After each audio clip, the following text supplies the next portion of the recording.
Assalamualaikum warahmatullahi wabarakatuh. Halo sahabat kertas, selamat pagi dan salam sejahtera untuk kita semua ya. Hari ini Kamis 21 Januari 2021, kita kedatangan pemantik yang luar biasa. Ini ada Pak Usman Amadin SEMM. Halo Bapak. Halo, selamat pagi. Pagi, bagaimana kabarnya hari ini Pak? Alhamdulillah sehat. Sehat ya Pak ya, walaupun kita masih di tengah-tengah pandemi ya. Ya. Pak Usman Amadin SEMM, beliau adalah seorang pembina Karang Taruna Metro Utara, betul ya Pak ya? Ya, betul. Nah, podcast kita kali ini akan membahas bagaimana peran pembina serta apa saja kewenangan pembina dalam pergerakan Karang Taruna. Sebagaimana dinamika pasang surutnya gerakan yang muncul dari pemuda ini, tak elak harus ada pihak-pihak yang mampu memahami keemosian pemuda. Oke, langsung saja ya, di depan kita udah ada Pak Usman selaku pembina Karang Taruna Metro Utara. Boleh Bapak mungkin memperkenalkan diri untuk sahabat Karta maupun warga Kota Metro. Mungkin ada yang belum tahu nih siapa nih Pak Usman. Baik, terima kasih. Pertama, Assalamualaikum warahmatullahi wabarakatuh. Waalaikumsalam. Kami hadir di sini tentunya sebagai silaturahmi ya di kawan-kawan dari Kabupaten Kota Metro ini. Sebelumnya saya ucapkan salam dulu untuk kawan-kawan Karang Taruna yang ada di Kota Metro serta kawan-kawan pembina. Salam keamanan Karang Taruna. Mudah-mudahan rekan-rekan sekalian, adik-adikku sekalian, Karang Taruna di Kota Metro selalu sehat, selalu diberi kebaikan, selalu mendapatkan ridho. Ini masalah apa nih? Masalah Karang Taruna ya. Ya barangkali saya bisa memberikan sedikit informasi ya, bagi pengalaman lah ya, mana nih ya. Saya bukan guru pakar, saya kebetulan pembina Karang Taruna di Metro Utara ini sudah berjalan 4 tahun, jadi kurang 4 tahun sebagai camat di Metro Utara. Mani, dan saya tadi udah dikenalkan ya, Mani ya, Usman Amadin ya, mungkin kawan-kawan udah nggak asing lah ya. Untuk warga Metro Utara mungkin nggak asing ya. Insya Allah untuk warga Metro juga, kawan-kawan Karang Taruna dan pembina ya, baik pembina tingkat kelurahan maupun pembina tingkat kecamatan. Ya. Itu tadi penjelasan dari Bapak Usman. Beliau adalah seorang camat dari Metro Utara sekaligus pembina Karang Taruna Metro Utara. Oke, langsung saja. Tema kita kan tentang peran pembina dalam pergerakan Karang Taruna. Ya. Oke, yang saya tanyakan, seberapa penting sih Pak peran pembina dalam pergerakan Karang Taruna? Ya, baik Muhani. Jadi kita sedikit kembali ke belakang dulu, bahwa kalau kita bicara masalah Karang Taruna ini kan banyak strukturnya. Terakhir beberapa regulasi yang telah berubah. Regulasi terakhir adalah keputusan Menteri Sosial Indonesia nomor 25 tahun 2019. Di dalam aturan tersebut memang ada beberapa kelembagaan di dalam itu. Selain kelembagaan Karang Taruna juga mulai tingkat nasional sampai dengan tingkat desa dan kelurahan ada pembina. Pembina ini Mbak Hani, kalau kita lihat ada 4 struktur, ada 4 lembaga pembina. Yang pertama pembina utama. Utama itu dari provinsi ya Pak ya? Pembina utama itu adalah presiden Indonesia, pembina utama. Kemudian ada pembina umum namanya. Pembina umum ini siapa?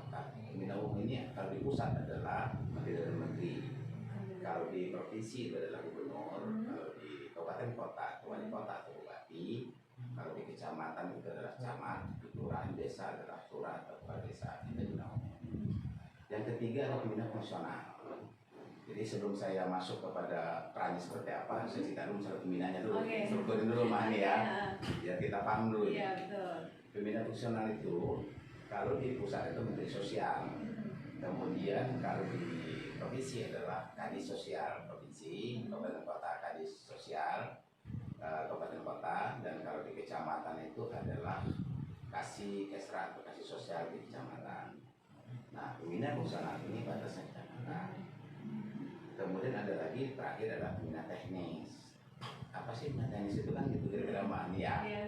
Nah, pembina teknis ini adalah pembina yang menangani masalah kegiatan teknis. Apa sih kegiatan-kegiatan yang akan dilaksanakan? Siapakah pembina ini? Pembina ini adalah kalau dari pusat itu adalah Menteri Sosial, kemudian di daerah itu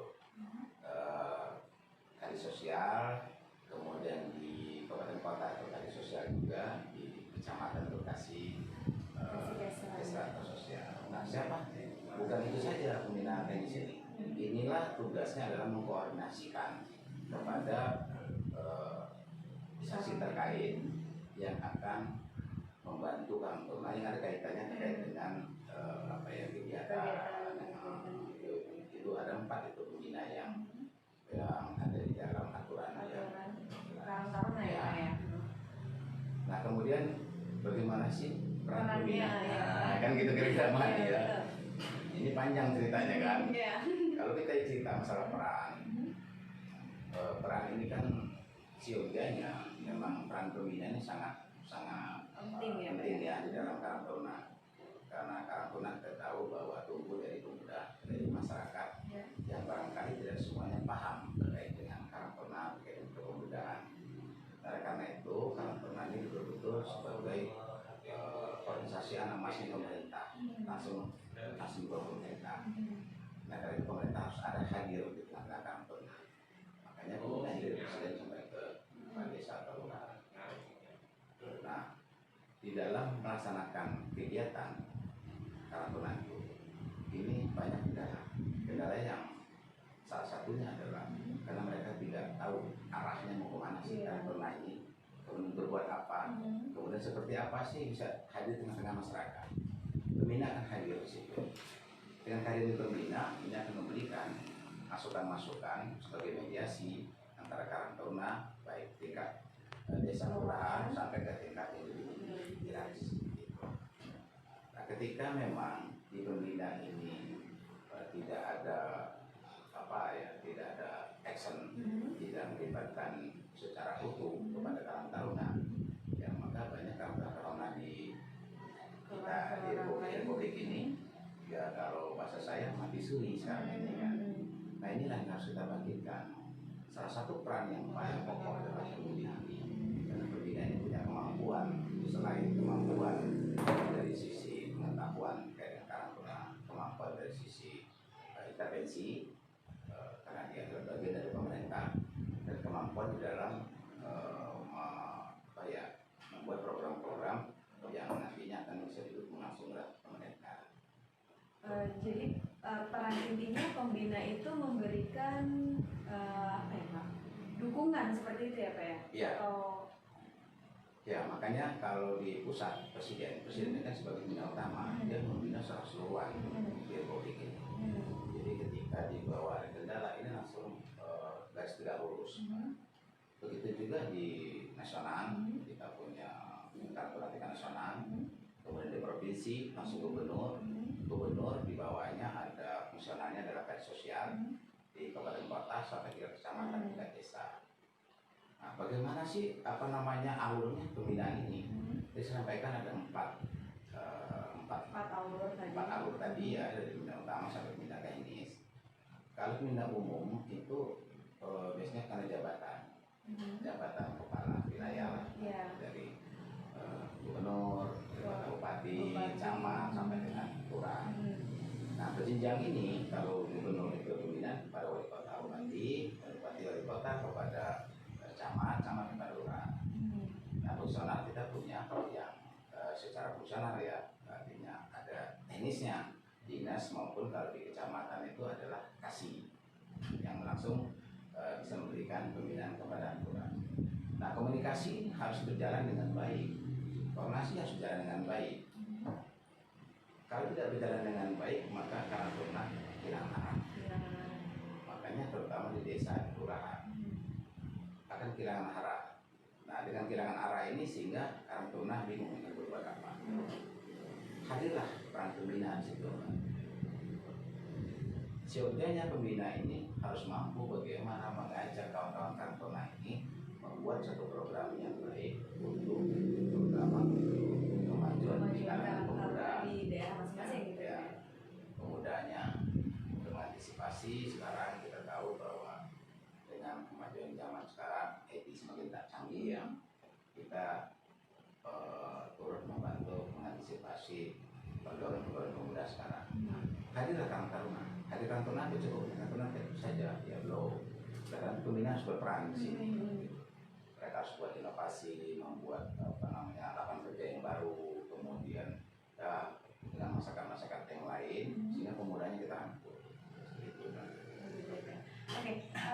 tadi yang sudah Bapak jelaskan, berarti camat itu sudah otomatis menjadi pembina Karang Taruna, gitu ya Pak ya? Kecamatan. Ya, betul. Misalkan Pak Camat atau Bu Camat itu sudah otomatis menjadi pembina Karang Taruna. Betul, otomatis. Bagaimana dengan camat yang backgroundnya itu tidak dulunya mungkin tidak mengikut Karang Taruna gitu? Itu bagaimana Pak? Mungkin ada yang belum ngerti gitu kan? Makasih Mbak Ani. Tapi kita nggak nyindir orang lain ya Mbak Ani ya. Santai aja, kita nggak nyindir orang yang tidak ini ya. Jadi begini, inilah seorang pembina, mau tidak mau karena ini karena jabatan, jadi kita harus mampu menggali ilmu terkait dengan Karang Taruna. Sederhana saja sih Mbak Ani. Kalau kita tidak paham, kita kan punya aturan, punya jumlahnya. Jumlah standar dasar rumah tangga kan pun ada. Ketika nasional seperti aturan desa. Nah, ketika kita mempelajari itu, saya yakin kawan-kawan akan paham lah pembina ini kan. Kalau kita melihat background, tidak semuanya pembinanya background Karang Taruna. Ya, karena itu kan beda pengangkatannya kan oleh kepala daerah, desentralisasi di dalam SN-nya. Tetapi karena ini camat itu adalah pembina umum, mulai dari gubernur, bupati, wali kota, camat dan lurah, mau tidak mau harus mereka sebagai pembina umum di Karang Taruna. Mau tidak mau kawan-kawan pembina baik camat maupun lurah maupun kepala desa itu meluangkan waktu harus terjun terkait dengan pembinaan Karang Taruna. Itu harus diwajibkan. Ya, wajib. Bagaimana dengan pembina yang tidak ikut terjun langsung ke dalam kegiatan Karang Taruna, bahkan mungkin ada kegiatan Karang Taruna itu tidak memfasilitasi begitu Pak? Itu bagaimana tanggapan Bapak tentang hal itu? Memang saya perhatikan yang banyak yang seperti itu.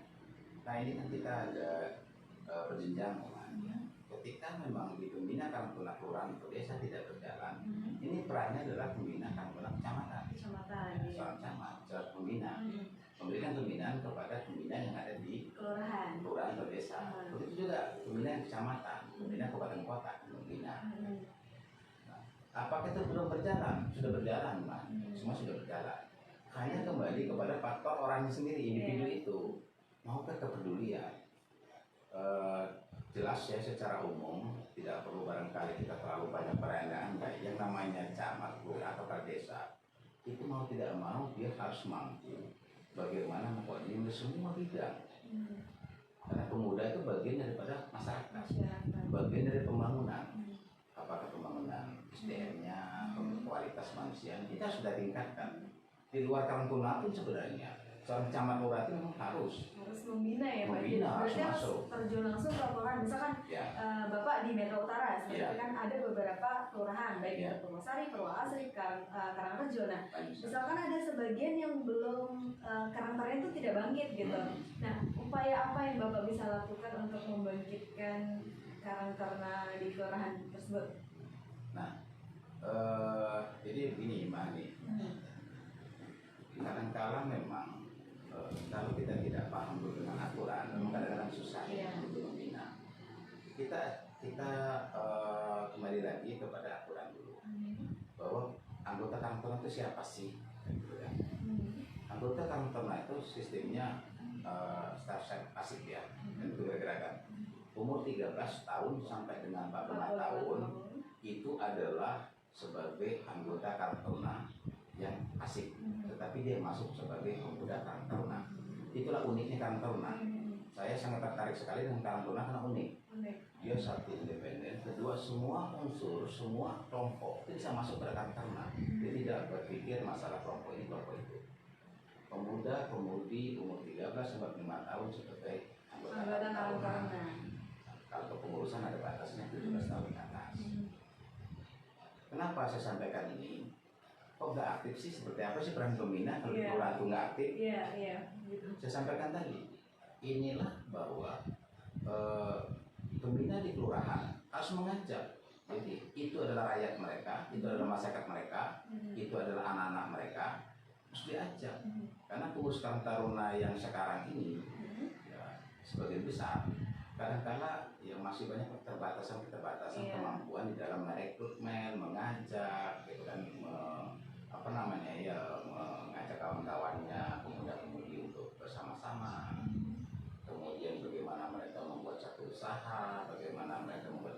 informasi bagaimana masa gerakan pemuda diberikan gotong royong dan lain sebagainya. Nah, ini peran pembina.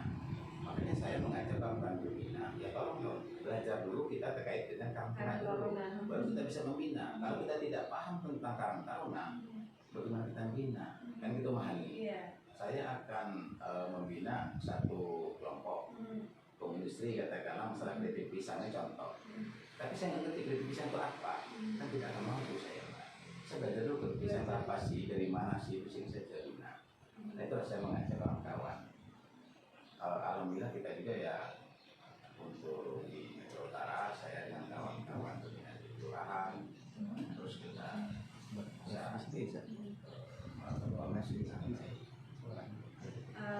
saya tanyakan di kelurahan nih Pak. Sebenarnya Karang Taruna itu kan anggarannya bisa didapatkan dari anggaran dari kelurahan. Nah, bagaimana dengan lurah yang tidak memberikan sedikit anggaran untuk Karang Taruna itu bagaimana Pak? Kasih. Ini kayaknya sudah nyepak terkait dengan bukan peran lagi ini kayaknya, tapi peran salah satu terkait dengan kebutuhan ya. Kebutuhan juga sebenarnya Pak. Tapi betul Mbak, itu memang seharusnya seperti itu. Karena keterbatasan Karang Taruna tadi, bukan keterbatasan pengetahuan saya, tapi keterbatasan dari sisi pendanaan. Prosesi apapun tanpa dibantu dengan dana, barangkali support dana ya agak sulit ya jalannya Mbak. Ya. Nah, kita tahu bahwa sumber dana Karang Taruna itu ada 3. Yang pertama sumber dana dari BPN, badan pusat. Yang kedua BPD. Yang ketiga sumbangan tidak mengikat. Sumbangan umum tidak mengikat. Nah, salah satu tadi barangkali Mbak Hani akan menyinggung karena sekarang kan di kelurahan ada dana yang desa ada dana juga ya. Sebenarnya kan lurah itu bisa memberikan dana untuk mungkin di PKK ada dana, di LSM ada disisikan dana. Kenapa di Karang Taruna ini seperti kita ketahui pendanaannya itu kayaknya nggak ada, apa mungkin lurah itu berpikir pemuda tuh nggak berjalan, jadi nanti aja lah dana untuk mereka gitu ya. Saat ini sebenarnya ya sangat mudah sih sebenarnya kalau pembina ini ingin betul-betul punya bergerak di Karang Taruna. Ini udah menyindir bahwa maka sih kelurahan itu tidak pernah mau mendorong menyusun itu. Sementara di desa sekarang ada dana IDD ya. Kemudian di kelurahan sekarang ada dana kelurahan juga. Nah sebenarnya ini memang saya selaku pembina kecamatan bersama kawan-kawan di kelurahan ini sudah terus mendorong. Karena dana kelurahan sekarang ini yang dipegang oleh Pak Lurah itu bisa lari ke sana. Nah persoalan tadi Mbak Hani, saya ini kan katakanlah karena itu dana kelurahan kewenangannya Pak Lurah, saya hanya bisa mendorong. Selama memang kita tidak punya keinginan, tidak punya niat untuk mendorong para pemudanya supaya menjadi pemuda yang tangguh, ya seperti ini. Padahal dana kesempatannya ada. Temani sekarang dana PKK ada. Nah Karang Taruna, kenapa kan pun jadi anak? Saya sedih Mbak. Saya sangat sedih Mbak Ani melihat Karang Taruna saat ini karena saya barangkali hidup di Karang Taruna zaman dulu ya Mbak Ani. Saya sedih melihat ini. Saya terpanggil oleh karena itu segala bentuk kegiatan Karang Taruna, segala bentuk aktivitas yang mereka lakukan, termasuk kawan-kawan adik-adik saya, anak-anak saya Karang Taruna yang baru sekarang muncul. Ketika mereka konsultasi dengan saya sangat tertarik. Bahkan saya luangkan waktu sepenuhnya. Bahkan kadang-kala mahal saya. Dinas pun saya tinggalkan, saya wakilkan. Tetapi kalau untuk Karang Taruna, saya utamakan betul saya untuk pemuda ini. Karena generasi saya kendalikan ada tanggung. Iya betul. Ya, kira-kira. Jadi bagaimana Bu? Jadi Bapak harus selaku pembina nih tahu nih di kelurahannya tidak istilahnya mensupport dana untuk Karang Taruna. Mungkin Bapak bisa mendorong untuk lurah itu untuk ayo loh berikan dana untuk kelurahan. Seperti itu ya Pak ya? Iya. Sudah kita dorong. Saya tadi katakan persoalannya mau atau tidak kawan-kawan pembina kelurahan sebagai Pak Lurah mau atau tidak terpanggil atau tidak terkait pemuda ini. Kalau mereka tidak mau, tidak terpanggil dan mereka kurang peduli, ya, karena salah satu barometer keberhasilan seorang lurah dan kepala desa bukan saja pengembangan fisik, bukan saja pembangunan orang-orang yang tua saja, tapi dari si muda itu lebih pokok juga. Karena ini adalah sebagai bibit yang unggul yang sudah sekarang tanpa generasi muda maka bangsa ini saya rasa sulit menjadi narasi baik ya makanya. Seperti kata Bung Karno ya Pak ya. Iya. Bila saya 10 pemuda maka akan saya bentangkan dunia. Betul Mbak. Nah itu. Berarti Iya. peran pemuda di masa sekarang ini Iya. memang sungguh penting banget ya Pak. Ya seperti hari ini saya dengan Mbak Ani dengan kawan-kawan kan. Ini pemuda-pemudi kan. Iya. Apakah orang tua kan tidak. Iya. Tetapi inovasi ini ya saya terima kasih, saya support sekali, saya apresiasi kepada kawan-kawan Karantona Kota Metro yang melalui jajarannya yang hari ini mengundang kami di sini selaku pembina. Dan harapan saya Mbak Hani, ini bukan saya saja, mungkin kawan-kawan yang lain atau bukan kali ini aja, mungkin di waktu lain juga saya sepenuhnya Mbak Hani. Barangkali karena umur ya Mbak Hani, saya bukan umur sekarang nggak bisa masuk anggota lagi karena umur saya sudah lebih dari Mbak Hani. Tapi jadi pembina. Ya. Kalau di Metro Utara sendiri Pak, bagaimana peran pembina dalam pergerakan Karantona di Metro Utara sendiri? Ya, saya tetap melakukan itu, kita sudah punya regulasi sebenarnya. Saya katakan tadi, dengan regulasi itu kita belajar regulasi, kita sudah mampu ya sebenarnya. Oleh karena itu alhamdulillah untuk Metro Utara, makanya saya di 4 kelurahan ini berjalan Karantonanya. Walaupun sebenarnya ya belum maksimal ya. Yeah. Karena kita tahu memang keterbatasan segala macam tadi. Nah, di tahun ini juga saya sudah dorong kepada pembina kelurahan, tolong dong support kawan-kawan Karantona yang kemarin baru ada reorganisasi, kemudian dilantik semua, tolong support dong ini. Jadi kalau Karantona mulai dari jajaran pusat sampai dengan desa dan kelurahan hanya di kepengurusan Karantona saja tanpa ada peran pemerintah dalam hal ini pembinanya, maka saya khawatir. Ya, saya agak sedikit pesimis ya. Tapi kalau peran ini kita memerankan diri semua, saya sangat optimis bahwa pemuda saat ini sebenarnya antusias. Iya, betul. Antusias sekali dengan kegiatan-kegiatan itu. Terutama menangani masalah masa pandemi COVID. Iya, betul. Apa sih? Nah, di Metro Utara saya terima kasih kepada kawan-kawan kemarin kita dorong sudah memperankan diri.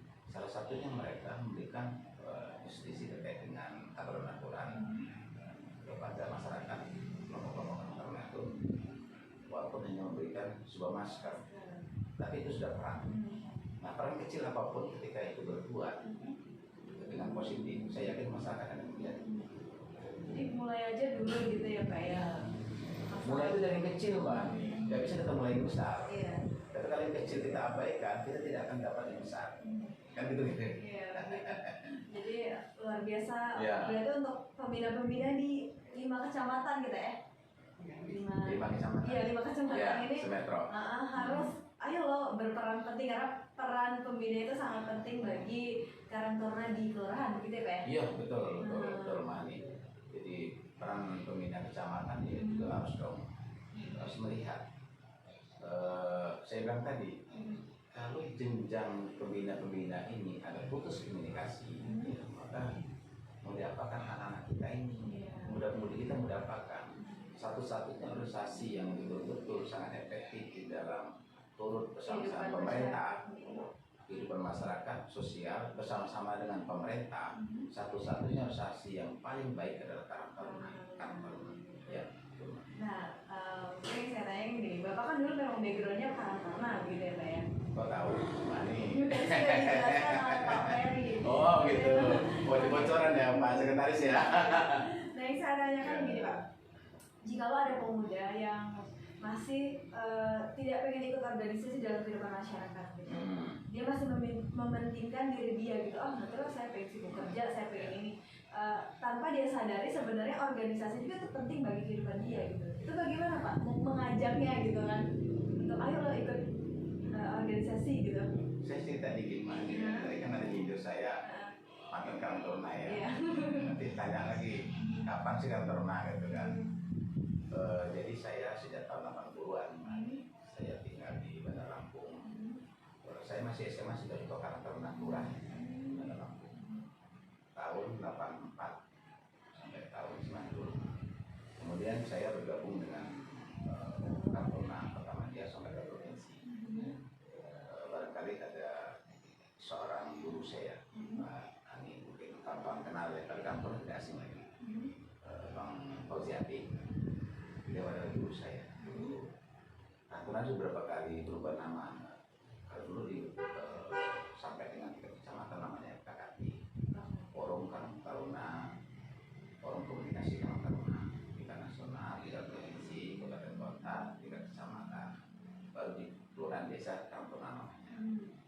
Kita pernah menghadirkan tahun 86 yang lalu, 1986, di bawah sinyal kita Mulyadi mengumpulkan ada pertemuan tingkat nasional di Lampung. Waktu itu saya ikut. Kenapa saya sampaikan ini? Itu sedikit pengalaman saya. Nah, sehingga dengan begitu hati saya jadi hati Karang Taruna. Ya. Makanya kalau orang Karang Taruna saya yakin punya rasa kesetiakawanan ini daripada mutunya. Tidak ada salah kesetiakawanan. Nah, terus bagaimana sih kok masih ada integrasi pemuda ini kan gitu Mbak ya? Masih mementingkan diri sendiri ya, gitu loh. Kok nggak mau sih? Ini kan kalau kita ingin berbuat, memulai, kita tidak bisa terpaku kepada orang lain. Mulainya dari Diri sendiri. dari kecil. Kalau sekarang katakanlah di dalam kepemudaan di suatu kelurahan atau desa tadi umur 13 sampai 45. 45 tahun. Tapi ternyata yang aktif cuma beberapa orang saja kan, pengurusnya saja. Nah, yang lainnya mana? Nah, pengurusnya tidak boleh menjadi apa namanya mutung, apa istilahnya bahasanya Mbak? Menjadi lemah ya, menjadi frustasi, mager gitu. Kok saya frustasi kok mudanya nggak mau. Nah, kalau semua berpikir seperti itu, ya nggak akan maju, nggak akan berhasil. Kita mulai dulu. Ada 4 orang, 5 orang kita mulai. Pembina masuk hadir tengah-tengah. Ayo kita bangkit. Saya punya pengalaman ketika memang kita mulai dengan beberapa orang, ketika kita mulai bangkit, semuanya akan datang sendiri, Mbak pemuda itu akan bergabung. Aku ikut dong, bergabung dong. Karena mereka ingin menunjukkan jati diri mereka. Karena remaja-remaja itu sebagian besar masih ingin menunjukkan jati diri mereka. Siapa sih saya? Kenapa kok saya nggak ikut mereka tampil di depan? Jadi masih rasa ingin tampil. Nah, inilah tugas pembina, kita support. Ayo muncul. Nah, kepengurus kan ada berapa kelompok tadi. Dengan mereka aktif, dengan mereka selalu ada kegiatan-kegiatan yang sebenarnya positif. Banyak pemuda-pemuda. Kemudian dari ini nanti dilihatlah sama orang tua mereka. Biasanya mereka juga akan berperan orang tuanya. Nah, daripada ngelamun keluyuran, tuh ikut pemuda-pemuda yang lain tuh kegiatan, ada pergaulan, menambah pengetahuan, barangkali.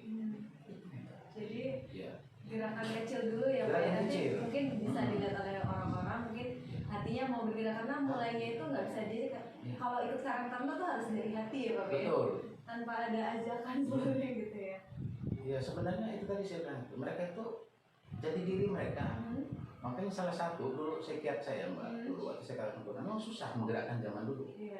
Kok nggak mau sih, banyak kan malah keluyuran, zaman dulu belum ada HP Mbak. Tapi maaf ngomong ya, di perapatan, kumpul-kumpul main gitar, yang tidak karuan mengganggu orang malam hari kan. Nah, ini seperti apa sih? Saya masih junior sekali ketika itu, jadi bergerak terus. Saya minta support kepada lurah ketika itu.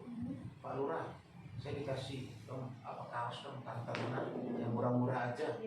Berapa? Katanya 100 biji aja. Kemudian dari kaos ini saya munculkan mereka pakai Mbak, kumpul. Kita so-opos katakan ya keliling. Mengekspos diri. Dengan pakaian yang minta dong pakaian, kalau mau ya ikut bergabung dengan kami kan gitu kan. Nah, pemuda-pemudi biasanya Mbak, ketika mereka ada apa ya? Kaos kayak identitas diri. Ada identitas diri. Nah, mereka bangga situ. Kayaknya bergabung dengan sendirinya.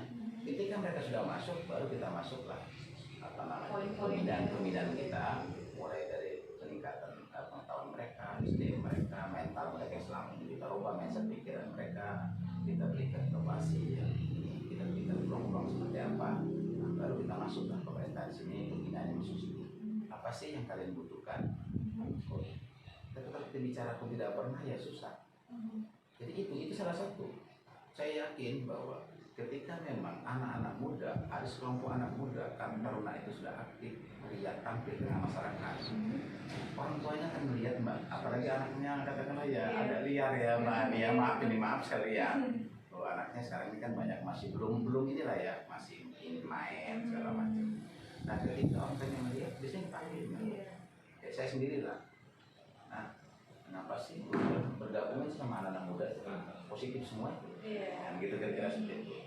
Saya yakin kalau giat-giat ini kita lakukan, bisa kasih, tapi kita jangan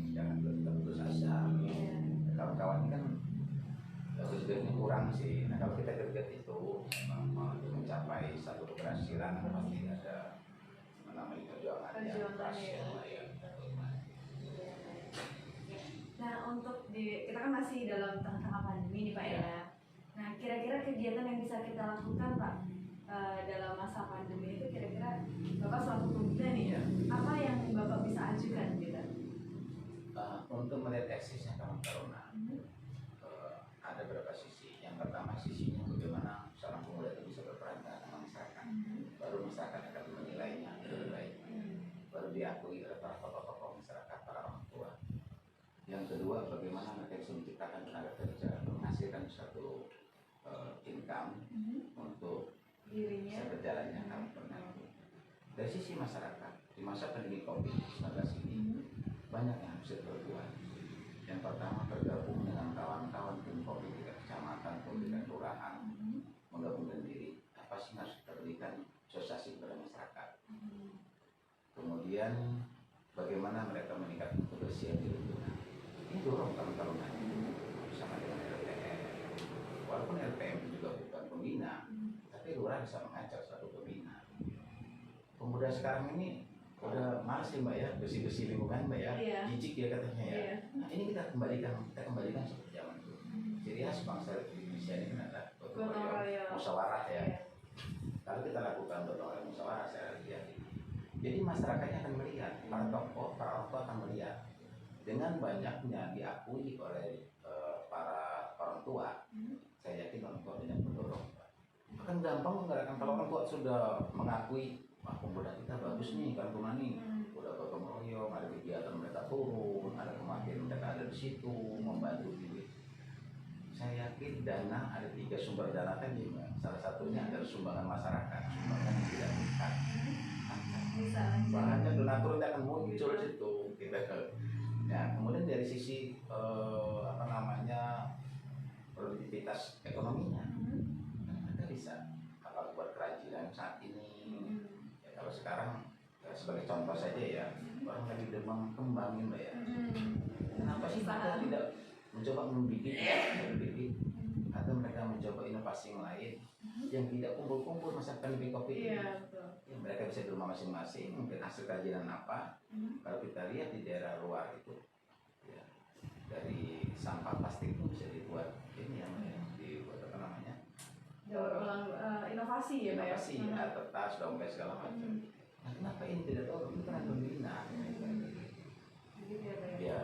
Berarti di masa pandemi ini bukan halangan untuk kita untuk diam saja, tetapi tetap bergerak dengan menggunakan dengan menerapkan protokol kesehatan gitu ya Pak ya? Seharusnya seperti itu. Justru saya mengajak kawan-kawan, kita selaku orang-orang yang mempunyai peran di tengah-tengah masyarakat, baik pemerintah maupun organisasi apapun, jangan justru kita menjadi kendala di pandemi COVID, mengajak memberitahu masyarakat bahwa dengan COVID ini kita tidak usah bergerak. Justru kita mengajak masyarakat itu memberikan edukasi kepada masyarakat. Bapak Ibu sekalian warga masyarakat, kita tidak boleh terlena oleh COVID ini. Tapi kita tetap berjalan, kita mau hidup kok. Bagaimana caranya? Barangkali kita teknis kita bekerja. Kalau tadi yang kita kumpul-kumpul, kita bisa sejarah. Ya, kalau seperti pabrik, katakanlah industri, yang tadi mereka kumpul-kumpul bisa ke sejarah, bisa ruangan yang berbeda, tetapi produknya kan sama, Mbak. Ya, jadi harus bergerak mulai dari kita. Betul, gitu, betul. Gitu. Ya. Oke. Mungkin terakhir nih Pak, harapan Bapak sendiri selaku pembina Karang Taruna untuk pemuda-pemudi di Kota Metro ini seperti apa Pak? Saya terima kasih. Saya berpesan pada kawan-kawan. Yang pertama dari sisi pembina. Ayo dong kita pembina, kita ajak, kita dekati, kita hadir dengan kawan-kawan kita pengurus pemuda-pemudi untuk memberikan support pada kawan-kawan supaya pemuda-pemudi ini bisa berbuat untuk bangsa dan negara. Kepada kawan-kawan pemuda, ya tentunya bergabung dong dengan Karang Taruna. Nggak rugi kok kalau nggak rugi kok. Kemudian ya tingkatkan dong prestasinya. Hilangkan waktu kita, jangan kita buang-buang waktu yang tidak karuan. Kita manfaatkan waktu sebaik mungkin. Waktu ini mahal, ilmu mahal. Waktu kelewat 1 jam bercampur, kita tidak manfaatkan diri, kita tidak akan berpindah. Oleh karena itu mudah kita bergabung. Yakin saja kok, tidak mengganggu aktivitas yang sekolah, bisa sekolah, setelah pulang sekolah kita bisa beraktivitas bergabung dengan kawan-kawan Taruna. Yang kuliah juga seperti itu, yang bekerja juga bisa. Tanpa kita berbuat dari diri kita masing-masing. Kalau semuanya mengatakan bahwa saya malas, maka tidak akan maju. Pemuda-pemuda itu mengarahkan kemana. Tetapi saya terima kasih kepada kawan-kawan, misalnya di saya kawan Taruna, baik di Sumatera Utara maupun di Kota Metro ini, yang terus bangkit, tidak pernah putus asa, terus semangat di dalam mengembangkan persatuan pemuda-pemuda yang ada sekarang ini melalui proses kita kawan Taruna. Mudah-mudahan kawan Taruna Kota Metro ini nanti terwujud di bawah pimpinan Bapak Bedi Adiwandra, STP. Baik, terima kasih Bapak sudah memberikan harapan dan masukannya bagi kita semua. Semoga kita semua dapat mengambil manfaatnya, keberkahannya gitu Pak ya. Terima kasih untuk Pak Usman Ahmadin SEME yang sudah meluangkan waktunya untuk hadir di podcast Karang Taruna di Sekretariat Karang Taruna Kota. Dan saya akhiri, wassalamualaikum warahmatullahi wabarakatuh. Waalaikumsalam warahmatullahi wabarakatuh.